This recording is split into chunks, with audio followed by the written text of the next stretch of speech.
Hi there, I'm Amy. I'm a watercolor artist, and I wanted to show you my ABC watercolor book and tell you a little bit about the story behind this.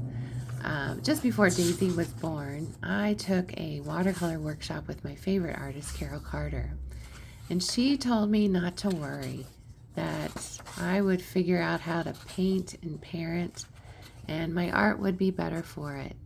And I tell you what, I held on to that for the first year as a new parent at the lovely age of 44. But eventually I found my groove and things got a little smaller, but that's okay.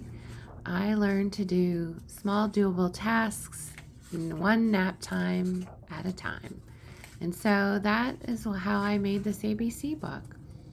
I would sketch or cut paper or do research one little nap at a time. And finally came together, and I was so happy. It took about a year. Recently I found a way to self-publish it, and it was a little less expensive and more accessible. So here it is, bigger and hopefully slightly better.